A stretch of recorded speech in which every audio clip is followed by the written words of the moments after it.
Give it up for the host. Yeah. Hi, Eugene people.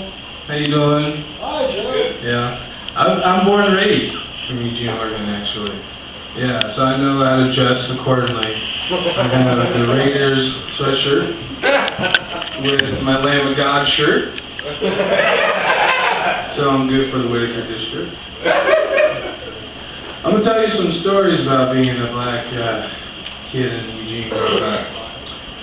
My grandmother, she's from long walks of people, like my great-grandfather, he's from Kentucky, born and raised. Her mother was Irish, born from Ireland, right over here during the whole Ellis Island thing.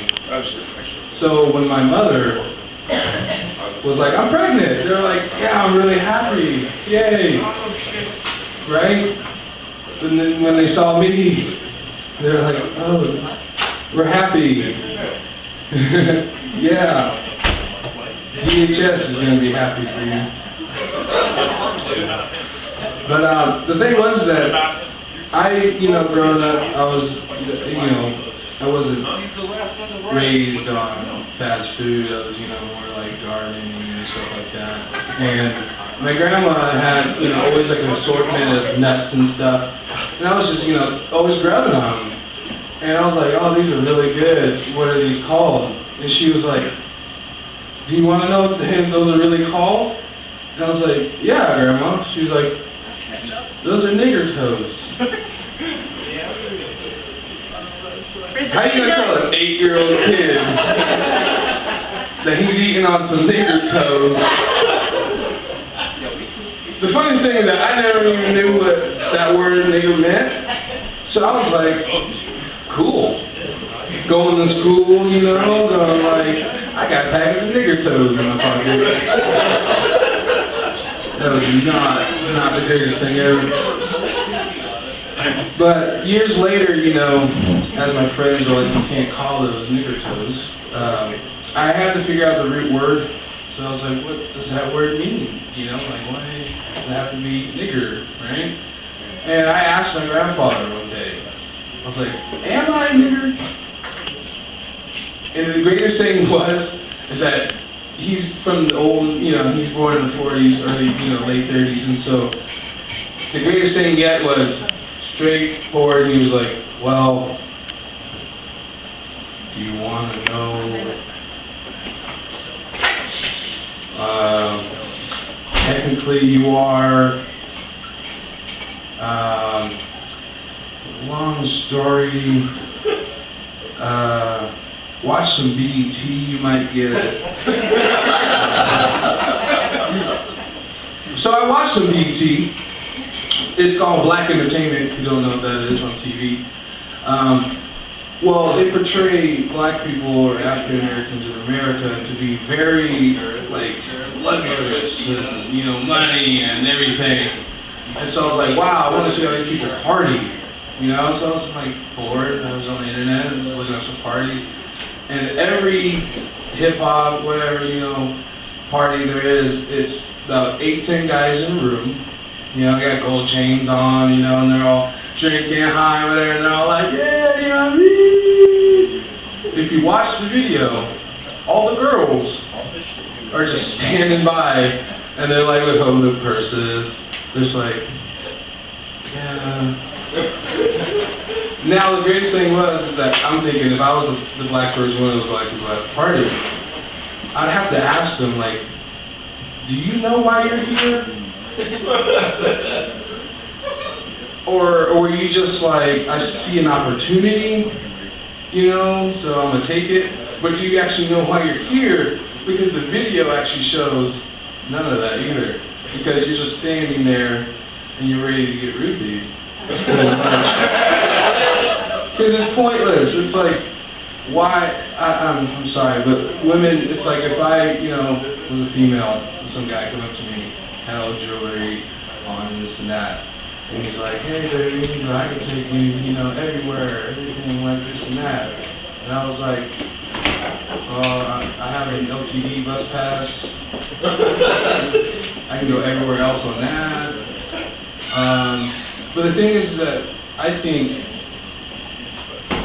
porn should really, like, when they say, oh, they give awards out for porn, it's like, I think they should really give awards out, because black people didn't give awards, right, for the whole slavery thing. But it's cool, because we got doors opened up for us, helped out with the bags, but now they charge you 5 cents for a bag. I'm like, what's going on here? But on my topic I was going on is that my friend was like, oh, look, you know, there's that girl, I've seen her on blah, blah, blah, blah, blah. And I'm the type of person that goes on the other subject and goes, oh yeah, she actually owns her own real estate company. And you know, she's actually managing a television company. Oh yeah. And he's like, I don't care. He's like, I don't care. I don't know, she's stuck in it. And I'm like, well, you're gonna care when you need a home, and her real estate company is a company you're going to. So that was a huge joke, actually. I worked at, back to the African American thing. I have a lot to tell about it. I do. I have to get it off my chest, not just this weight. But me and my friends, you know, growing up in Eugene is, you know, predominantly, you know, Caucasians. And I, being younger, was smaller, you know, than I am now. So we were cruising in the streets in the car, and I was sitting on behind the driver, you know, left side, and we were all crammed in the car. I see this black guy walk in. I was like, yes. I just go, nigger! And I duck back.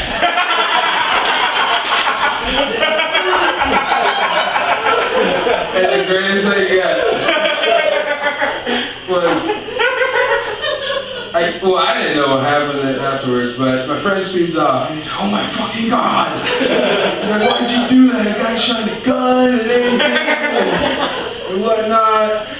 And I was like, I just thought he was my friend.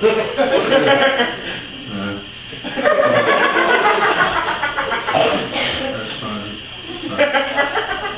I think actually, it's funny actually when some people are like, oh, you can say that word, you know, and it don't mean nothing. Like I said, you can say it to me and it doesn't mean nothing, you know. And I think really people need to drop the fucking racist bullshit. You know what I'm saying? It's like, why the whole word affirmative action hire, right? Everyone heard this thing, you know, this bullshit. I'm half Mexican. I have yet to get hired. Now, what I was saying about the black people on TV, now that to me, I'm like, you ain't gotta work hard. You can just sample some songs and you're rich. What about busting your back out with some, you know, some backhoeing?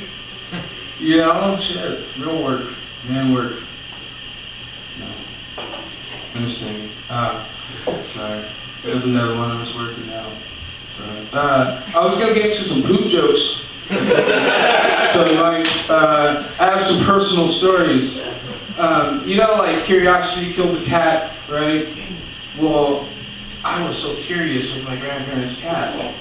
I actually followed it, you know. And as a young kid, you tended to, you know, grasp a lot of things. And like I said, I wasn't introduced to a lot of, you know, games and everything as a youngster. So I was like, you know, cat is a cool toy. So I'm following him around, and he takes a dump in the planter. I was like, okay. But the thing was that my grandma like saw the cat do it, but she didn't yell because she was like, oh, it's, you know, it's in the planter, you know, it's better than there than on the ground. So I tried it. And the funniest thing was that as a little kid, it was the same size as the, you know, the cat thing. But the cat actually got it in the planter. And I actually got like halfway on the planter, halfway on the planter, halfway on the ground. So she knew something was wrong, or with the cat at least. But another poop story is